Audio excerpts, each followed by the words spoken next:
अस्सलाम वालेकुम नाजरीन, मैं हूं शनीला अमार और आप देख रहे हैं हमारा यूट्यूब चैनल। अच्छा नाजरीन, आज की जो सबसे बड़ी खबर थी वो तो आप सब ने देख ली होगी। अमेरिकी कांग्रेस वुमेन के साथ इमरान खान साहब की जो मुलाकात थी, जूम गेट हम उसको कह सकते हैं।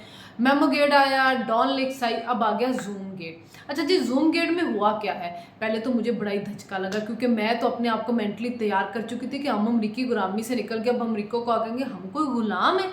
Absolutely not. लेकिन हो क्या रहा है जी कि वो एब्सोल्युटली नॉट कहने वाले जो थे वो खुद गिर पड़े हैं जी गुलामी के लिए उनके कदमों में, और उनको कह रहे जी हमें गुलामी का तोप पहना दें, हम खुशी खुशी पहनने के लिए तैयार हैं। तो वो जो खान साहब ने एक बयानिया बनाया था ना, वो लहराया था खत के अब, और आंखों में आंसू बह रहे थे कि क्या अब ऐसा होगा, क्या हमें धमकियां दी जाएंगी, मुझे ये खत आया, मुझे धमकियां दी गई।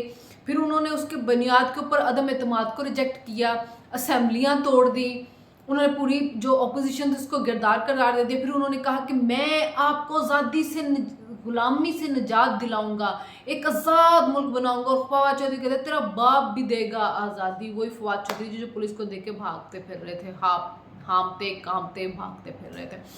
तो वो जी हो गया ये कि गुलामी से जो दिलानी थी आज़ाद, जो एब्सोल्युटली नॉट कहा गया। और फिर उसके बाद वो जो चल रही थी साजिश, वो फिर आगे आर्मी चीफ के ऊपर उनको कहा गया कि वो साजिश आपने की। आपने उनको कहा कि जी मैं अमेरिका एंटी अमेरिका हूँ, जबकि मैं तो एंटी अमेरिका नहीं था। वो साजिश आपने करवाई। वो साजिश जब हुई तो आपने साजिश रोकी क्यों नहीं? इंपोर्ट की गई साजिश, इंपोर्टेड हुकूमत का लक़ब दिया गया इस हुकूमत को। फिर क्या हुआ? फिर ये हुआ कि जब जब वो इंटरव्यू देते रहे, उन इंटरव्यू में भी वो कहते रहे कि जी मैं अमेरिका के ख़िलाफ़ नहीं हूँ, मैं तो अमेरिका के साथ मिलकर चलना चाहता हूँ। फिर उन्होंने अमरीकी लोगों से मुलाकातें की। फिर वो जो अमेरिका का सफ़ीर था जो रात को पहुंच गया था उसके घर फवाद चौधरी के, और फवाद चौधरी जो कहता था तेरा बाप भी देगा आज़ादी, उसकी भी बड़ी खुशी के साथ ट्वीट लगाती थी। वो जो टाइम था जिस वक्त ये सारा आईनी तौर पे निकले, तब कहते थे जो सहाफ़ी भी मेरे खिलाफ बात करते तो उसको अमेरिका ने पैसे दिए। जिन लोग जो मेरे लोग मेरे खिलाफ हुए तरीके थे, मतलब उनको अमेरिका ने पैसे दिए, इस हुकूमत को अमेरिका, मतलब अमेरिका ने निछावर कर दिए थे डॉलर्स उस वक्त। और पाकिस्तान बेचारा $1 अरब के लिए IMF के अभी तक मिलते कर। तो पता नहीं ये कैसी अमेरिकी साजिश थी कि जिसमें डॉलरों की बरसात होनी थी वो नहीं हुई। तो अब आपको पता चल गया कि ये अमेरिकी साजिश नहीं थी। ये खान साहब ने जो झूठ बोलने के रिकॉर्ड कायम किए थे उनमें से एक और झूठ था। चूंकि 9 मई के बाद कोई बयानिया बन नहीं पा रहा था, तो अब उन्होंने फिर जाके अमेरिकी कदमों में गिर गए। तो उन्होंने उसको, जो कांग्रेस वुमेन थी, उसको कहा कि देखें जी आपका एक बयान यहाँ पे थरथली मचा देगा, ऐसा इर्ताज पैदा करेगा कि ये सारे कांप जाएंगे। और वो एब्सोल्युटली नॉट वाला जो है ना, मैं यदि माफ़ी मांगना हुआ। फिर उन्होंने कहा कि जी बदतरीन क्रैकडाउन हो रहा, पता नहीं कैसा क्रैकडाउन हो रहा था, जिसमें जब एक रात जेल में रहे तो दूसरे दिन चीफ जस्टिस बुला के कहते गुड टू सी यू, 60 अरब के मुजरिम, 60 अरब तुसी हड़प कर गए मियाँ बीवी, लेकिन good to see you, wish you best of luck. रात को 10 बंदे बैठे, आपस में ताश खेलें और गपशप लगाएं, नेटफ्लिक्स पे मूवीज़ देखें, क्योंकि हाँ सर जो नेटफ्लिक्स पे मूवी देखते हैं ना, वैसे वो साजिश थ्योरियाँ भी कर लेते हैं। अपने मन ने की कि मुझे इस तरह कत्ल किया जाएगा, मुझसे इस तरह कत्ल किया जाएगा। सारी के सारे खान साहब ना प्राइम और नेटफ्लिक्स पे जो सीज़न देखते हैं ना, वहाँ से देखते रहते हैं खान साहब, वेले जो ने उनकी करन। तो यहाँ सारा दिन वो लोगों से मुलाकात करके झूठ बोलते रहते हो, या रात को बैठ के सीज़न देख के साजिशी थेरियाँ जो है वो करते रहते हैं। तो वो खान साहब ने जी कहा कि उनको कहा गया कि मर्सिडीज़ पे लेके आए। कभी बेनज़ीर को मर्सिडीज़ मिली थी? कभी नवाज शरीफ को मर्सिडीज़ पे लेके आए? तो वही नवाज शरीफ ना जो सिटिंग प्राइम मिनिस्टर थे, और उसको कहते थे Nawaz Sharif Sicilian mafia godfather. Godfather ये होता है जिसको मर्सिडीज़ पे लेके आते हैं, जो अदालत में खड़ा होकर कहता है कि फिर मेरे खिलाफ ऐसा हुआ तो मैं जो है ना अवाम रिएक्शन देगी। कभी कहता है मुझे तो पता ही नहीं अवाम करती क्या, फिर कहती है अवाम रिएक्शन देगी। और सारे कभी कहते हैं कि ये मेरे लोग ही नहीं, और कभी वो डाल देता सिनफे आहन वाले झूठ। वो झूठ भी पकड़ा गया जी। फ्रांस 24 ने जो सरकारी मीडिया वहाँ का, उनका झूठ दिखा दे कि खान साहब बस कर दो, एने झूठ थोड़े कट झूठ कर लो। तो उन्होंने भी पोल खोल दिया। हाँ साहब सर्टिफाइड चोर साबित हो गए हुए हैं दुनिया की नज़र में भी। अब कांग्रेस वुमेन को जितना मर्जी कहे जी बहन एक तेरे तरले पाना हुआ एक स्टेटमेंट दे दे, तो देखते हैं जी वो आपसे स्टेटमेंट क्या आती है। अगर आप भी जाएंगे तो हम उनको क्या कहेंगे? हम हाँ साहब आपका पढ़ाया और सबक बोलेंगे, हम कहेंगे हम कोई गुलाम है? नहीं जी, हम तो कोई गुलाम नहीं है। तो हम तो नहीं मानेंगे आपका ये हुक्म।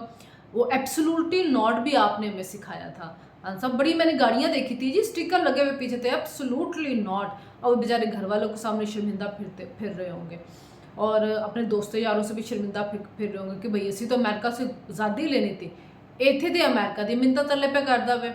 लेकिन वो जो खान साहब की कल्ट फॉलोइंग है ना, शौर से आ रही, ना पढ़ने वाली ना लिखने वाली, डिग्रियाँ होंगी उनके पास, वो सब तो इसको मान लेंगे कि नहीं देखो ना बेचारा मासूम है, और देखो ना बेचारा शरीफ बंदा है, वो क्या करे ना, अब इस बदमाश टकरा गए हैं, ये सारे तो बदमाश हैं, सिसिलियन माफिया है, वो बेचारा शरीफ बंदा, वो क्या करे, फिर अमरीकों से तल्ले मिलते नहीं करेगा तो क्या करेगा। ये इसी तरह लोगों ने कहा है, मैं आपको सच बता रही हूँ कि लोगों ने ये कहा है। आप भी हैरान होंगे कैसे लोग पाए जाते हैं। जी खान साहब के फॉलोअर में ऐसे लोग पाए जाते हैं। तो उन्होंने कोई मिन्नत तल्ले उनकी किए हैं कि जी एक स्टेटमेंट दे दो, और उन्होंने कहा जी मेरा दौर पाकिस्तान की मईशत में 17 सालों में सबसे बेहतरीन था। 10 माइनस के ग्रोथ गई, 2% महंगाई को 17% पे लेके गए, तारीखी करंट अकाउंट का सारा आपने छोड़ा, सर्कुलर डेट आपने कहाँ पहुँचा, लोड शेडिंग आपने की, और सारे आपके इंडेक्स जो थे वो जो आपका आया था ना इकोनॉमिक सर्वे, वो सारा था, वो आपने ना वो उनको हेर फेर की हुई थी अदात में, वो सारे आपने ना बेसलाइन चेंज किया। वो ईयर्स उठा लिए, कुछ जहाँ माइनस ग्रोथ गई, कुछ उठा लिए पीपल्स पार्टी के दौर में जब वहाँ पे कुछ की ग्रोथ कम थी, और उनके साथ कंपैरिजन करा के आपने अपना जो था इकोनॉमिक ग्रोथ जो थी वो आप अपनी गलत सारी बना दी। अब लोग उस वक्त मुझे कहते थे अच्छा जो बनाई तो लोग क्यों नहीं हुकूमत सामने थे, भाई हुकूमत IMF के सामने गई थी, IMF अगे नहीं यकीन पे करता ਤੁਹਾਡਾ, ਉਤੋਂ ਜਾ ਕੇ ਦੇਖੀ ਜੀ ਇਕਨੋਮਿਕ ਸਰਵੇ जरा भी अभी वैज ਇਹਦੇ ਤੇ ਵੀ ਕੀ कहदा वे हेर फेर की गई है, डॉक्टर सारा, तो उन्होंने कहना सी बहुत ही बेईमाना दी कौम ही अगे, वो तो आगे नहीं दे रहे थे आपको, तो उन्होंने आगे आपको क्या और दे देना था। तो खान साहब जो है बैठे हुए अपने जमान पार्क के अंदर, रात को उनके मैदे में फिर खराबी हुई तो शौकत खान हो गए। शौकत खान कैंसर का इलाज करता है कि खान साहब के मैदे के टांगों के इंसानों के इलाज कर रहा होता है वो, फिर झूठ बोला मुझे 3 गोलियां लगी। अभी ये जो रिपोर्ट आई है ना पिम्स वगैरह में, उन्होंने कहा कोई गोली का निशान कुछ भी नहीं, ये रिपोर्ट्स में आ गया हुआ। और शौकत खान की तो अपनी ट्विटर अकाउंट पे डाला था कि गोली कोई लगी नहीं, लेकिन उनको भी झूठ बोल में 3 गोलियां लगी, मेरे पे कातलाना हमला हुआ, मुझे आर्मी चीफ जो पिछले थे और उन्होंने मरवाने की कोशिश की, वो पिछले आर्मी चीफ जो इनके बाप थे, उस दिन कह रहे थे कि जी अच्छा, पहले कहते थे आर्मी चीफ कौम का बाप, कहते मैं आर्मी की से तनकीद करते, जैसे बच्चे जो होते हैं ना उनको उनकी बाप तनकीद करते, समझ नहीं आती कि अब इनमें से बाप कौन सा है। तो फिर जी जनाब वो जमान पार्क में बिठाए हुए थे दहशत को, बैठे वो वहीं पे हुए हैं, इर्द गिर्द सारे इनके रिश्तेदार हैं। वो उस दिन एक कल सहाफ़ी साहब एक हमें बता रहे थे, वो कहते कि जी किसी के घर में कोई कुक बन गया, कोई माली बन गया, कोई चौकीदार बन गया, आप जाएंगे आपको मिलना तो कुछ नहीं है। उन्होंने सारी सेटिंग सारी पोजीशनिंग कर ली है, और पंजाब हुकूमत भी तो देर करती जा रही है। वैसे पंजाब हुकूमत जो है शायद खान साहब को डराती ज़्यादा, काम कम करती। पहले भी एक दफ़ा जब वो गए थे गिरफ्तार करने के लिए, तो खान साहब के ऊपर बड़ी वो अटैक शिकायत पुलिस के ऊपर किए गए, उनके पास तो पुलिस ने कहा हम तो गिरफ्तार करने आए नहीं थे, हम तो नोटिस बुक सर्व कराने। फिर खान साहब ने एक और झूठ बोला कांग्रेस वुमेन को, उनको कहते कि जी हम मेरी 22 साल पुरअमन जद्दोजहद थी। ये 2014 के ज़रा धरने में चले जाए ना, वहाँ पे वो जो SP को मारा किसने था, PTV पे हमला किसने किया, सुप्रीम कोर्ट पर शलवारें किसने लटकाई, IG को फांसी किसने देनी थी, लोगों बिजली के बिल किसने जलाए, हुंडी से पैसे किसने कहा के मंगवाओ, टैक्स देने से लोगों को किसने मना किया, बिल किसने कहा कि जला दो, नवाशी तुम्हें गिरबान से पकड़ के निकालूंगा, मेरे लोग आज पार्लियामेंट पे हमला कर दे, किस था, मुल्क को लॉकडाउन कर दूंगा। फिर उसके बाद जब इक़्तिदार से निकले तब आपने जलगार की, आपके लोगों ने उस वक्त भी ये दरख्त जलाए, सारा कुछ जलाए, जो चीफ जस्टिस के बकौल इमरान खान को पता ही नहीं चला होगा। फिर हर जगह पे आप तशद्दुद पे लोगों को आमादा करते रहे, आपको गोली लगी, आपने सारी रोड ब्लॉक के लोगों की ज़िंदगी जीरन की, कहाँ पे आपने पुरअमन जो है वो जद्दोजहद की है। आपकी तो सारी जद्दोजहद, तो मैं इनकी बल्ले से फेंटा लगाऊंगा, वो पुरअमन जद्दोजहद है, वो पुरअमन अल्फाज है। मैं इनके AC बंद कर दूंगा, मैं इनको रुलाऊंगा, मैं इनको तकलीफ पहुंचाऊंगा, ये पुरअमन एहतजाज वाले, वो पुरअमन सियासतदान वाली बातें। वो अचक ज़ई की नकलें उतारना, वो बिलावल की नकलें उतारना, जो ताने देना, वो मरियम को नानी के ताने दे, पुरअमन जद्दोजहद करने वाले सियासतदान की होती है। खान साहब को अक्ल करो, लोग की एडे भी पागल नहीं ने। तो बहरहाल जी वो जो साजिश चली थी ना, वो गिरी है हिमालय के पहाड़ से जमान पार्क के ऊपर, जिसके अंदर धस गए खान साहब में। तो बयानिया तो हो गया जी ज़मीन बोस, तो खान साहब उनको नवा बयानिया करो, फिलहाल तो 9 मई वाला तो नहीं बन रहा।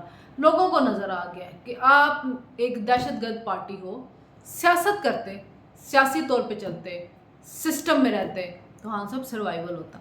सिस्टम से निकल के जब आप सिस्टम को ही तोड़ने लगो तो फिर सिस्टम रिएक्ट करता है, वो रिएक्शन सामने आता है। तो आपकी जो कल्ट फॉलोइंग है वो तो आपके साथ होगी, लेकिन एक शो रखने वाली एक अक्सरी जो लोग हैं ना, वो कम अज़ कम अब आपसे पीछे हट गए कि आप इस मुल्क की तबाही हैं। चलें जी, फिर मुलाकात होगी। अल्लाह हाफ़िज़।